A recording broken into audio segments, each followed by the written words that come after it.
क्या आपको पता है कि बिहार के वोटर लिस्ट रिवीजन प्रोसेस में इलेक्शन कमीशन ऑफ इंडिया ने अपना ही रूल तोड़ दिया है। वही ईसीआई, जिसे हम सब अपनी डेमोक्रेसी का सबसे इम्पार्शियल इंस्टीट्यूशन समझते हैं, उसने स्पेशल इंटेंसिव रिवीजन यानी एसआईआर प्रोसेस में अपना खुद का वेरिफिकेशन सॉफ्टवेयर ही यूज नहीं किया। सॉफ्टवेयर जो डुप्लीकेट्स, फ्रॉड और गलत एंट्रीज पकड़ता है, उसे साइड में रख दिया गया और जब पूछा गया कि क्यों, तो जवाब में साइलेंस। तो क्या ये एक एडमिनिस्ट्रेटिव लैप्स था या कुछ और जब चीफ इलेक्टोरल ऑफिसर ने बोला कि there are 0 appeals in all 243 constituencies, तो क्या सब कुछ सच में परफेक्ट था या पिक्चर में कुछ और बाकी है? अब इस वीडियो में हम देखेंगे कि कैसे बिहार के वोटर लिस्ट के पीछे छुपी है एक ऐसी कहानी जहां टेक्नोलॉजी थी, डेटा था, लेकिन इंटेंट मिसिंग था, और किस तरह ईसीआई ने अपना ही रूल तोड़कर पूरी ट्रांसपेरेंसी पर सवाल खड़े कर दिए। सोचिए जरा, बिहार के 243 असेंबली कॉन्स्टिट्यूएंसीज में एक भी वोटर ने अपील फाइल नहीं किया।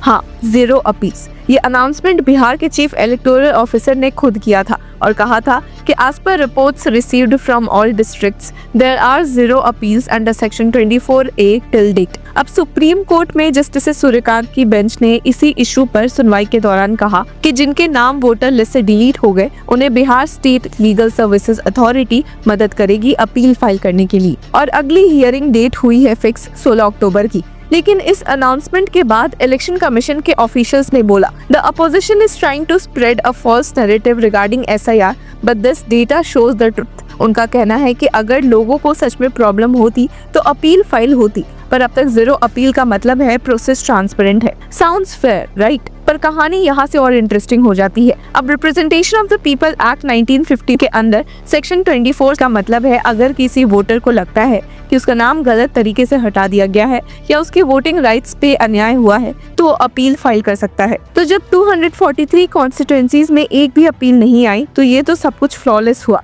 या फिर लोगों को अपील करने का मौका या अवेयरनेस नहीं मिला। अब इस वक्त बिहार में स्पेशल इंटेंसिव रिवीजन चल रहा था, जिसमें बूथ लेवल ऑफिसर्स घर घर जाके वोटर्स के डॉक्यूमेंट्स वेरीफाई कर रहे थे। ईसीआई का कहना है कि एसआईआर प्योर ट्रांसपेरेंसी के साथ हुआ और जो डिसीजंस हुए वो सिर्फ वेरीफाइड रीजंस पे हुए, जैसे डुप्लीकेशन, माइग्रेशन या डेथ। नए voters mainly first time voters थे। पर एक और रिपोर्ट, द रिपोर्टर्स कलेक्टिव के इन्वेस्टिगेशन ने पूरी तस्वीर बदल दी। उन्होंने क्लेम किया कि इलेक्शन कमीशन ने अपने ही रूल्स तोड़ दिए हैं।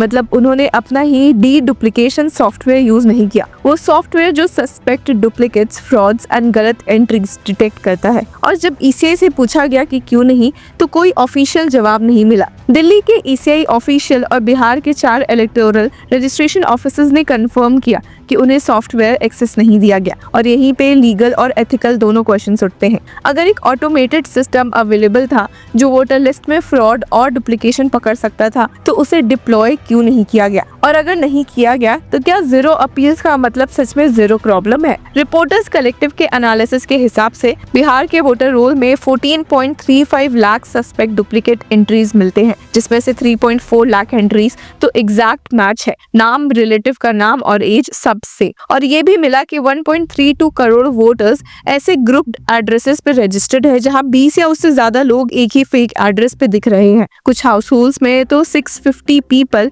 एक ही एड्रेस पे रजिस्टर्ड है। सोचिए, 650 लोग एक घर में, ये कोई वोटिंग लिस्ट है या election based group housing project? अगर ईसीआई ने अपना डी डुप्लीकेशन सॉफ्टवेयर चलाया होता तो ये सब एरर्स तुरंत पकड़ में आ जाते, लेकिन वो स्टेप लिया ही नहीं गया। 2016 में ईसीआई ने एक इनिशिएटिव लॉन्च किया था, नेशनल इलेक्टोरल रोल प्यूरिफिकेशन।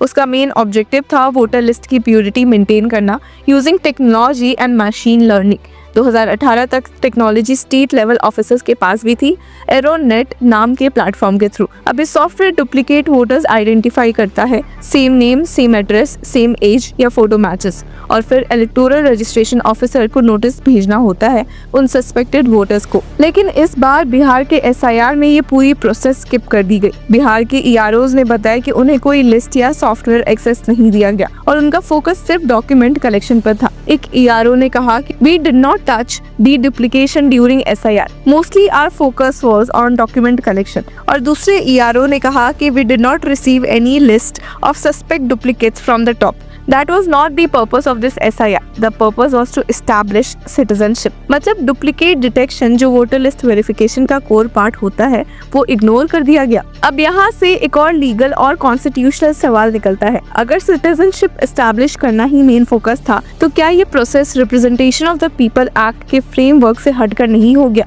क्योंकि आरपीए वोटर एलिजिबिलिटी को डिफाइन करता है, सिटीजनशिप को नहीं। यानी कि ईसीआई ने अपना फोकस ही शिफ्ट कर दिया। अगर ग्राउंड रियलिटी देखी जाए तो बिहार के कई कॉन्स्टिट्यूएंसीज में डुप्लीकेट एंट्रीज खुलेआम मौजूद तो है, ज़ीरो अपील्स के क्लेम और भी क्वेश्चनेबल हो जाते हैं। और जब जर्नलिस्ट ने सीईओ बिहार विनोद सिंह गुंजिया से इन कॉन्ट्राडिक्शंस पे बात करनी चाहिए तो उनका जवाब था, we can not share this information with you. और जब पूछा गया कि ईसीआई ने डुप्लीकेट लिस्ट शेयर की थी या नहीं तो उन्होंने कहा, there is a legal procedure in place, the Supreme Court is hearing the entire matter and you can leave। और उनके पार्टिंग वर्ड्स थे कि the model code of conduct is being implemented in the state, consider this before reporting। पर interesting बात ये है कि model code of conduct journalist पे लागू नहीं होता, वो सिर्फ पॉलिटिकल पार्टीज और कैंडिडेट्स के लिए होता है। तो ये वार्निंग सिर्फ एक इंटीमेशन लगती है या कुछ और? अब यहाँ एक बड़ा लीगल और डेमोक्रेटिक प्रिंसिपल पे भी बात करना जरूरी है। इंडिया में यूनिवर्सल अडल्ट फ्रेंचाइजी का मतलब है हर एलिजिबल सिटीजन को वोट का अधिकार। अगर वोटर लिस्ट गलत है या फॉल्टी है